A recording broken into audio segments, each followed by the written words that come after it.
नमस्कार दोस्तों, आज का प्रसंग तो बहुत ही रोचक है। गुरु वशिष्ठ के साथ राम लक्ष्मण जी मिथिला नरेश के महल के पास पहुंच जाते हैं। दोनों भाई नगर का सुंदर बागीचा देखने चले जाते हैं जो बहुत ही सुंदर है। दीन दयाल बिरद संभारी, हरहु नाथ मम संकट भारी। धवल धाम मणि पुरट पट सुघटित नाना भात, सिय निवास सुंदर सदन शोभा किम कही जात, सियावर रामचंद्र की जय। उज्जवल महलों में अनेक प्रकार के सुंदर रीत से बने हुए हैं और चारों तरफ मणि जड़ित और सोने की जरी से पर्दे लगे हुए हैं। सीता जी के रहने का तो महल इतना सुहावना, इतना सुंदर है, उसका तो वर्णन ही नहीं किया जा सकता है। सुभग द्वार सब कुलिस कपाटा, भूप भीर नट मागध भाटा। बनी विशाल बाजी गजसाला, हय गय रथ संकुल सब काला। राजमहल के फाटक और दरवाजे तो इतने सुंदर हैं कि इतना मजबूत हैं कि हीरे से चमचमा रहे हैं। वहाँ राजाओं और मगधों और भाटों की तो भीड़ लगी रहती है। घोड़ों और हाथियों के लिए बहुत बड़ी बड़ी घुड़शालाएं बनी हुई हैं। सूर सचिव सेनाप बहु तेरे, नृप गृह सरिस सदन सब कीरे। पुर बाहिर सर सरित समीपा, उतरे जहाँ तहाँ विपुल महीपा।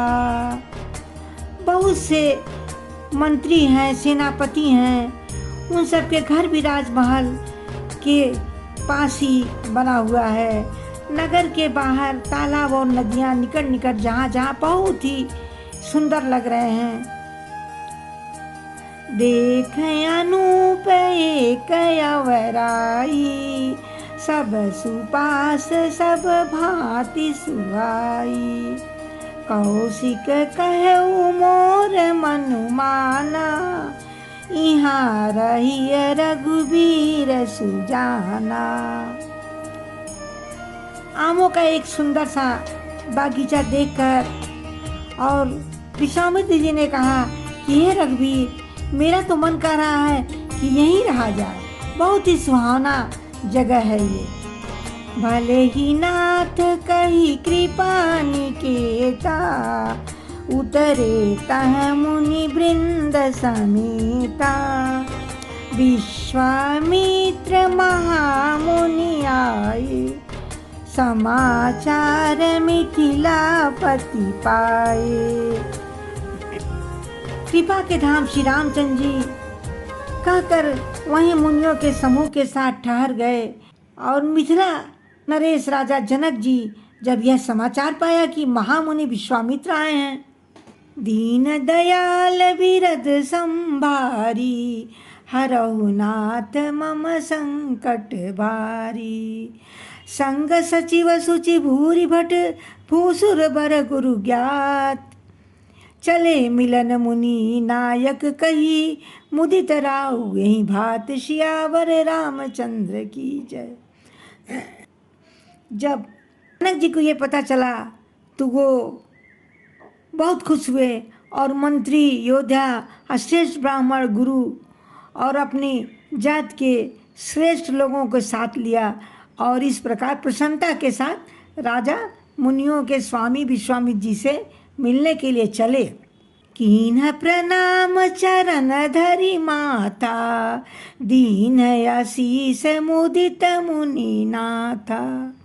विप्र वृंद सब सादर बंदे, जानि भाग्य बड़ राउ आनंदे। राजा ने मुनियों के चरणों पर मस्तक रखकर प्रणाम किया और मुनियों के स्वामी विश्वामित्र जी ने प्रसन्न होकर बहुत आशीर्वाद दिया। फिर आदर सहित प्रणाम किया। अपना बड़ा भाग्य जानकर राजा बहुत ही खुश हुए। कुशल प्रश्न कही बारही बारा, विश्वामित्र निपहि बैठारा। तेहि अवसर आए दो भाई, गए रहे देखन फुलवारी। उसी समय दोनों भाई राम और लक्ष्मण फुलवारी देखने के लिए गए हुए थे।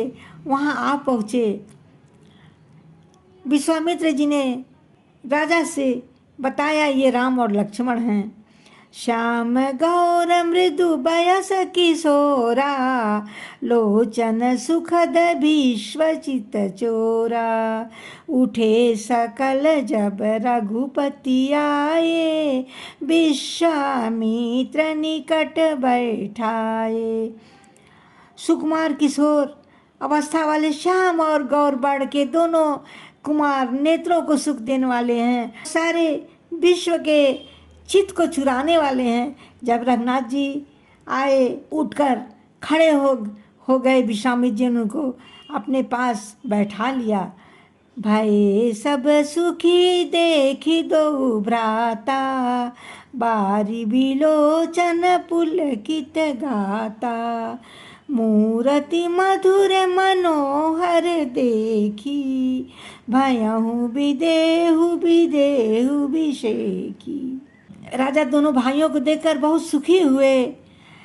सबके नेत्रों में जल भर आया, आनंद और प्रेम के आंसू उमड़ गए और शरीर रोमांचित हो उठा। राम जी की मधुर मनोहर मूर्ति को देखकर जनक जी विशेष रूप से जय सिया राम। दीन दयाल विरद संभारी, हरहु नाथ मम संकट भारी।